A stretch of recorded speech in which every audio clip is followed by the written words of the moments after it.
Alami, a young doctor, and his friends meet in a corner of the restaurant. His friends, when they meet him, ask about his patients at the clinic and express admiration for his dedication to his work. After they sit down at the table, Alami remembers that they haven't enjoyed drinks together since their internship days. One of his friends notices his constant busyness and suggests that he take more rest. Alami laughs, claiming that he is quite healthy, and invites his friends to make sure of his well-being.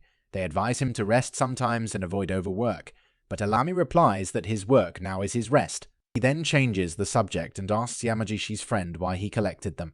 He reveals that he will become a father, which becomes a significant event for their relationship. The friends warmly welcome the news and express their feelings by declaring that they will have a party, even if it ends up being just the three of them.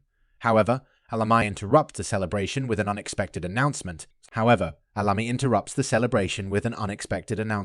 His friends apologize to him, causing confusion. Alami explains that he is being transferred to a remote island called Saama, where there is a shortage of doctors. His departure is scheduled for tomorrow, which shocks his friends with the suddenness of the news. They ask about his career at his current hospital. Alami explains that it is a career move, but he is called to the hospital for surgery. Before leaving, he congratulates Yamajishi once again and gets into a taxi. On the way, his friend Okuzaba asks Yamajishi if this is related to some problems at work. Yamajishi clarifies that he is being transferred, but Alami volunteers to take his place. Okuzawa remarks that this is typical of Alami and reveals that he used to come to this izakaya to enjoy drinks, but stopped due to fear of hurting himself. Yamajishi considers Alami a true hero because everything he does is for others. Meanwhile, at the hospital, Alama arrives and directs assistants to prepare for the hematology process on a patient in his clinic. He explains to the mother that her daughter has a rare disorder called hypophosphatemic rickets. The mother is naturally concerned, but Alami reassures her of the effectiveness of the medicine. As it is his last day, the two nurses admire Alami's dedication and care for his patients. They discuss a little girl who, without Alami's intervention, would have suffered many broken bones. The girl expresses her gratitude by calling him old man, which causes her mother to correct her, but Alami just smiles and continues her work. In his final moments at the hospital, Sensei Alami imparts words of wisdom to his young patient, urging her to diligently adhere to her medication regimen and offering heartfelt wishes for her swift recovery. As he bids farewell to the nurses, they express a profound desire for him to remain within the academic realm, recognizing his exceptional character and the invaluable impact he has had on their lives. While embarking on his journey to the remote island village, Sensei Alami finds himself battling seasickness amidst the tumultuous waves. The ship captain, noting his discomfort, attempts to offer assistance, though the rough seas hinder their communication. Amidst his own discomfort, Alami muses on the irony of a doctor succumbing to such sensitivity. Arriving at the disorganized and unfamiliar village, Alami is greeted with challenges, from the locals' accents to the chaotic surroundings. Despite his initial unease, he extends courtesy and expresses his determination to adapt to their ways, eagerly embracing the opportunity to serve as their doctor. Veritras, recognizing the rarity of having a physician among them, extend their heartfelt gratitude, assuring Alami of their trust and support. Amidst laughter and camaraderie, they pledge their reliance on him for their medical needs, grateful for his presence in a place often overlooked and underserved. As Alami settles in, contemplating the daunting task of learning the village dialect, a sudden lightning strike sends him reeling, rendering him unconscious. If in the ensuing uncertainty, the villagers rally around their newfound doctor, hoping for his swift recovery and the promise of brighter days ahead. Meanwhile, in an alternate scenario amidst the dense jungle, a group of ruthless slave traders plow forward, their cruel intentions laid bare as they transport their captive cargo. Among them, a flicker of conscience sparks dissent as one man hesitates at the sight of a weakened girl, challenging the inhumanity of their actions and paving the way for a glimmer of hope amidst the darkness. Amidst the cruel machinations of the slave traders, one man finds himself grappling with the moral weight of his actions. Despite his reluctance, he is compelled to comply with the boss's ruthless orders, driven by a combination of fear and resignation. With a heavy heart, he prepares to carry out the grim task of ending the girl's life, a decision fraught with anguish and dread. However, fate intervenes in the form of chaos unleashed by an unexpected assailant. A colossal chimera, a creature of myth and legend, strikes with sudden and savage fury. Panic ensues among the slave traders, providing a fleeting opportunity for the hesitant man to break free from his bonds of servitude.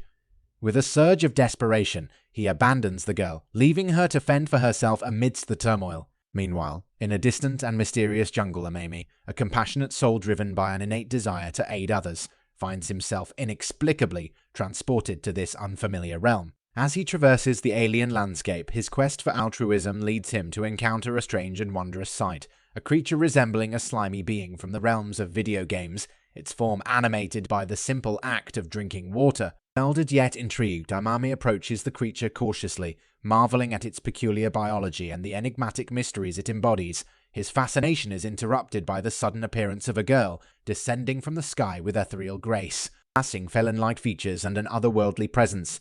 She attempts to communicate with him in a language foreign to his ears. Amidst the confusion, the slime creature unexpectedly envelopes Amami, altering his perception and granting him the ability to comprehend the girl's urgent pleas for escape. Then, before they can fully grasp the gravity of their situation, a monstrous chimera emerges, its massive form casting a shadow of terror over the jungle. Reacting with instinctual bravery, Amami shields the girl from harm, his determination to protect her guiding his every move. Armed only with his wits and a humble penlight, he confronts the fearsome creature, a beacon of defiance against the encroaching darkness. In the face of overwhelming danger, Amami's resolve remains unyielding, his actions driven by a steadfast commitment to kindness and compassion amidst the chaos of this surreal and perilous world.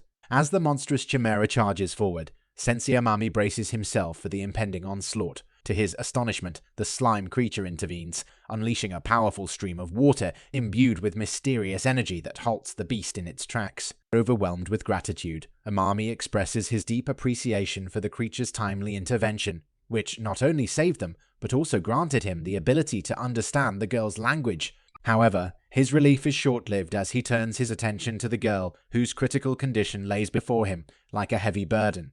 Her body is covered in bruises and rashes, unmistakable signs of a severe allergic reaction. With urgency coursing through his veins, Amami swiftly assesses her condition, noting the telltale signs of anaphylaxis, a potentially life-threatening systemic allergic reaction affecting multiple organs. Realizing the gravity of the situation, Amami wastes no time in administering emergency treatment.